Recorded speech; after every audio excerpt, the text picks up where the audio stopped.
As our boat entered the broad mouth of the Mekong River, we were on deck, eager for our first glimpse of the little town Phnom Penh, where we were to land and outfit our expedition for Angkor. Passing through the rich delta flats, we felt the hypnotic power of this tropical land. There was something menacing and magnetic in the blue-black jungle crouching on the river banks. The enthusiasm which had filled us since leaving France was offset for an instant by this unknown, mysterious country.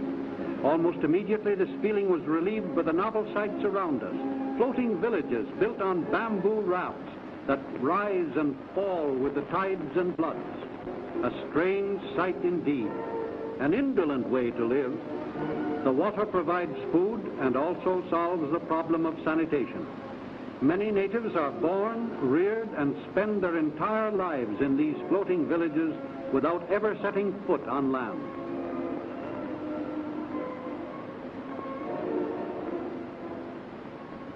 Approaching the harbor of Phnom Penh, capital city of Cambodia, we saw crowds of natives in holiday attire gathered for the annual boat races, a picturesque and colorful scene. We were fortunate to arrive at such a momentous occasion.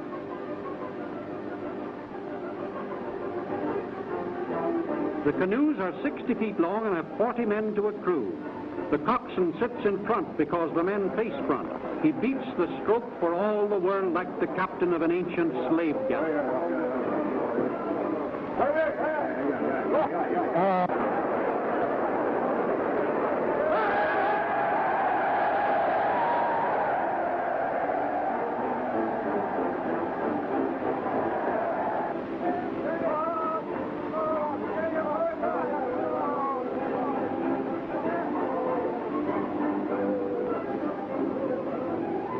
The boat with the flag was last year's champion and now wins again.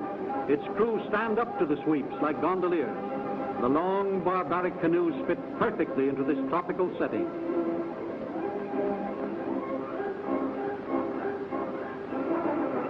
We hurried up the main street of Phnom Penh and seemed a curiosity to the children. Primitive ox carts and native cabs drawn by ponies were the only methods of transportation. Teeming markets displaying cooked food flanked the streets in a typically Oriental manner.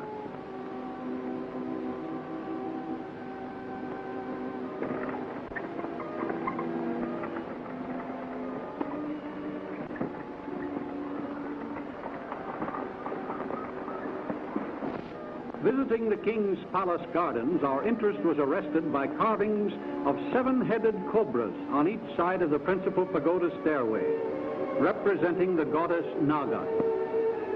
Legend has it that Naga herself was a cobra, and when each king took a new bride, Naga assumed the shape of a human virgin, displacing the bride, spending the wedding night with the king, and next morning reassuming her character of cobra. Being guests of the king, we were permitted to see the royal Cambodian dancers. We noticed on the left an outstanding figure wearing a monkey mask, representing the Prince of the Apes. The dance portrays princesses dancing for him, and all of the action centers around the figure wearing the monkey mask. The extraordinary motif astounded us. The unbelievable suggestion of apes wielding power over human beings was unheard of outside of this part of the world and dates back to ancient times.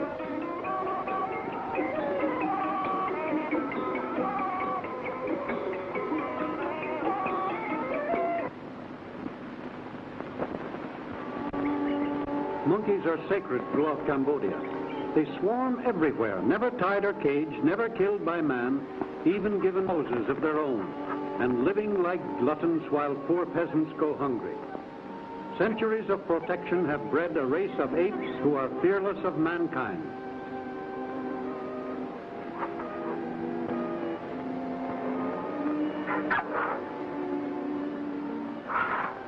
The royal elephants, used only on state occasions.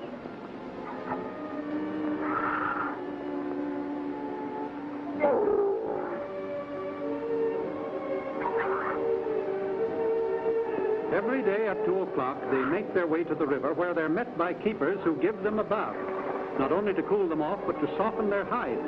and keep their great hoof paths clean and pliable. Water affords them great relief in this hot tropical country, which is only a few degrees removed from the equator.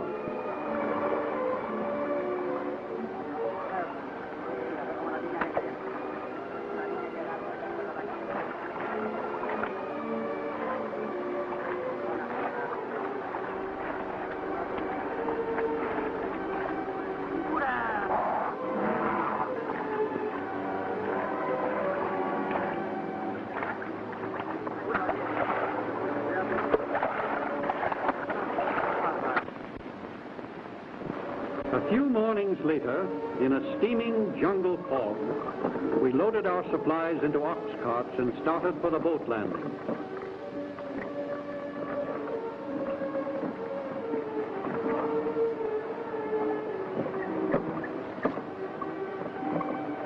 When the natives learned our destination was Angkor, they refused to rent us their boats, or sampans as they call them. They said that white men who went to Angkor never came back, and they didn't want to lose their boats. They insisted the curse of the high gods had been on the jungles for centuries. This was our first intimation of the obstacles and hazards ahead of us. In the end, we were compelled to buy their boats outright, and with much difficulty and bribery, we finally succeeded in getting together enough men to handle them. As we pulled out into the stream, starting on our long journey, our headman's wife and baby were on the shore to bid him bon voyage. We noticed he had brought stowaway friends with him for whose services we hadn't bargained. Our number one boy was a likable chap, but strange and mysterious. They all are. Angkor is 300 miles inland, and at the time of our expedition, rivers were the only highways to Angkor. 1,000 years ago, this land was greater than Egypt at its prime.